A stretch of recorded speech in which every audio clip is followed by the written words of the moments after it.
Have you ever done anything just to prove someone else wrong? Stories are meant to be shared.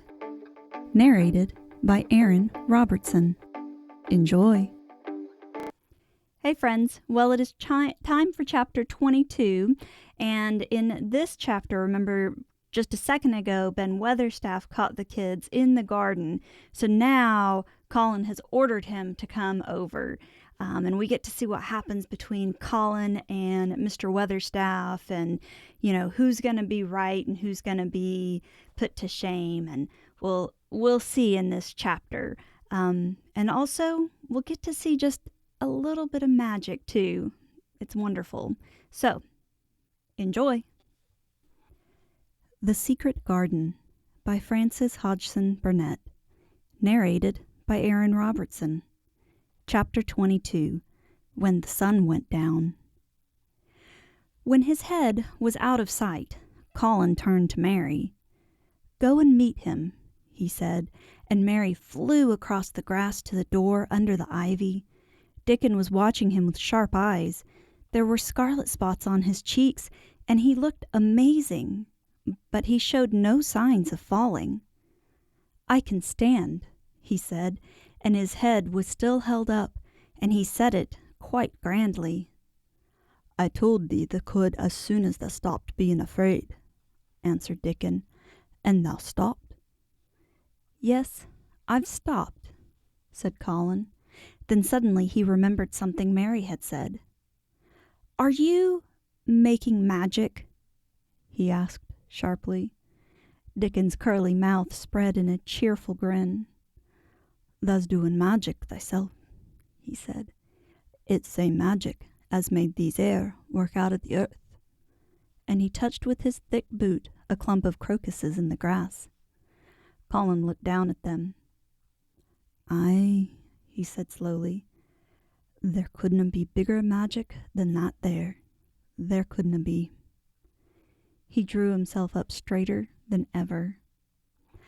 "I'm going to walk to that tree," he said, pointing to one a few feet away from him.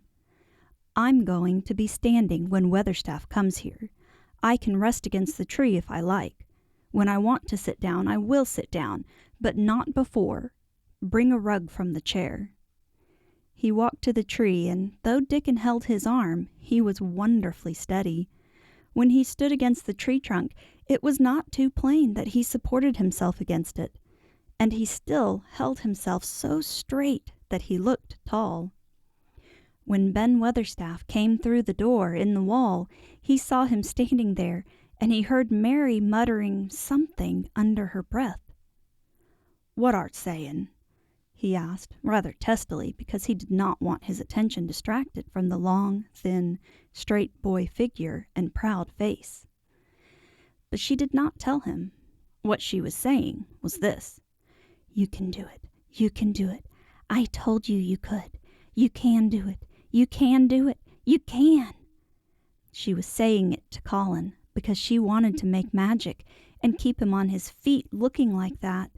She could not bear that he should give in before Ben Weatherstaff. He did not give in. She was uplifted by a sudden feeling that he looked quite beautiful in spite of his thinness. He fixed his eyes on Ben Weatherstaff in his funny, imperious way. "Look at me," he commanded. "Look at me all over. Am I a hunchback? Have I got crooked legs?" Ben Weatherstaff had not quite got over his emotion, but he had recovered a little and answered almost in his usual way. "Not that," he said. "Not the sort. What's thou been doing with thyself? Hiding out of sight and letting folk think thou was crippled and half-witted." "Half-witted?" said Colin angrily. "Who thought that?" "Lots of fools," said Ben. "The world's full of jackasses braying, and they never bray naught but lies. What did thou shut thyself up for?" "Everyone thought I was going to die," said Colin shortly. "I'm not." And he said it with such decision, Ben Weatherstaff looked him over, up and down, down and up. "Thou die?" he said with dry exultation. Not o' the sort. Thou's got too much pluck in thee. When I seed thee put the legs on the ground in such a hurry, I'd know thou was all right. Sit thee down on the rug a bit, young mister, and give me thy orders." There was a strange mixture of crabbed tenderness and shrewd understanding in his manner.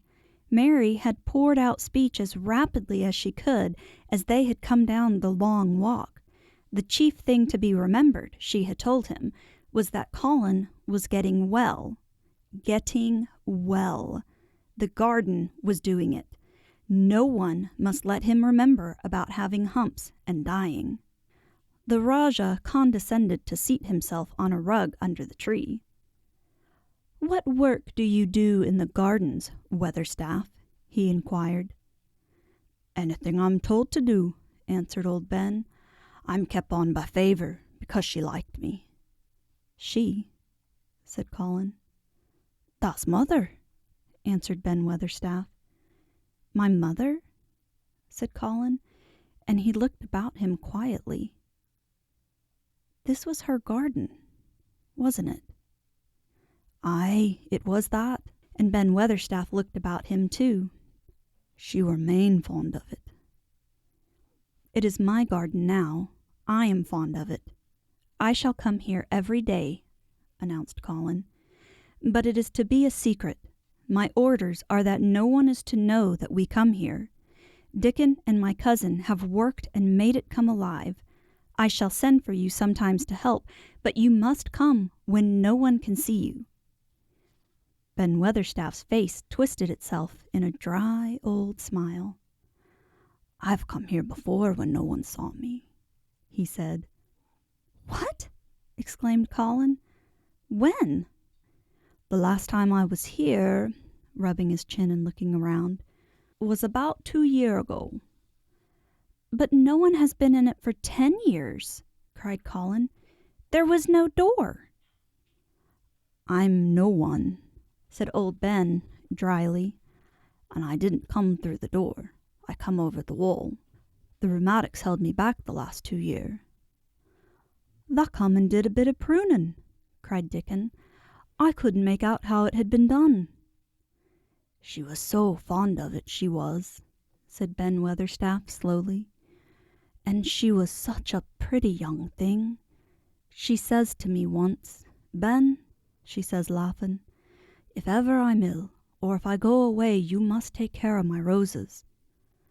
When she did go away, the orders was no one was ever to come nigh. But I come," with grumpy obstinacy. "Over the wall I come, until the rheumatics stopped me, and I did a bit of work once a year. She'd give her order first." "It wouldn't have been as wick as it is if thou hadn't done it," said Dickon. "I did wonder." "I'm glad you did it, Weatherstaff," said Colin. "You'll know how to keep the secret."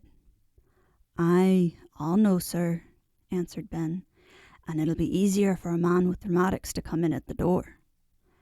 On the grass near the tree, Mary had dropped her trowel. Colin stretched out his hand and took it up. An odd expression came into his face, and he began to scratch at the earth. His thin hand was weak enough, but presently, as they watched him, Mary with quite breathless interest, he drove the end of the trowel into the soil and turned some over. "You can do it, you can do it," said Mary to herself. "I tell you, you can." Dickon's round eyes were full of eager curiousness, but he said not a word. Ben Weatherstaff looked on with interested face. Colin persevered. After he had turned a few trowelfuls of soil, he spoke exultantly to Dickon in his best Yorkshire. "Thou said as thou'd have me walking about here same as other folk, and thou said thou'd have me digging. I thought thou was just leeing to please me. This is only the first day, and I've walked, and here I am digging." Ben Weatherstaff's mouth fell open again when he heard him, but he ended by chuckling. He said, "That sounds as if tha'd got wits enow. Thou'rt a Yorkshire lad for sure. And thou'rt digging too. How'd thou like to plant a bit of something? I can get thee a rose in a pot." Go and get it," said Colin, digging excitedly. "Quick, quick!" It was done quickly enough indeed. Ben Weatherstaff went his way, forgetting rheumatics.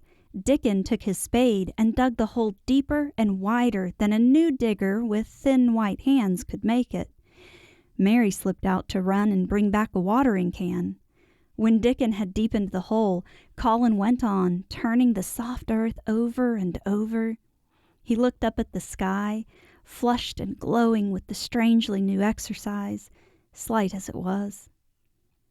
"I want to do it before the sun goes quite down," he said. Mary thought perhaps the sun held back a few minutes, just on purpose. Ben Weatherstaff brought the rose in its pot from the greenhouse. He hobbled over the grass as fast as he could. He had begun to be excited too. He knelt down by the hole and broke the pot from the mold. "Here, lad," he said, handing the plant to Colin. "Set it in the earth thyself, same as the king does when he goes to a new place." The thin white hands shook a little, and Colin's flush grew deeper as he set the rose in the mold and held it while old Ben made firm the earth. It was filled in and pressed down and made steady. Mary was leaning forward on her hands and knees.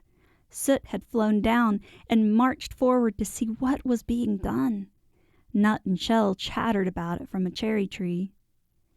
"It's planted," said Colin at last, "and the sun is only slipping over the edge. Help me up, Dickon. I want to be standing when it goes. That's part of the magic." And Dickon helped him, and the magic, or whatever it was, so gave him strength that when the sun did slip over the edge and end the strange, lovely afternoon for them, there he actually stood, on his 2 feet, laughing. Well, it seems like Colin had a grand adventure this afternoon. I don't know about you, but I love to plant things, so I completely understand his excitement and the peace and the growth that brought to get his hands in the dirt and to see living things grow out of it. It's incredible, and I think it is a form of magic. So I'm excited to see what magic we get next. Until then, thanks for listening. Today's episode was possible through Project Gutenberg, a not-for-profit online collection of public domain literature. For more information or to help support this archive, go to www.gutenberg.org. To listen and learn more about the narrator, go online to www.erin-robertson.com or find her on Facebook, YouTube, and most podcast apps at Narrated by Erin Robertson. Be sure to hit like and subscribe so you don't miss a single chapter. And as always, thanks for listening.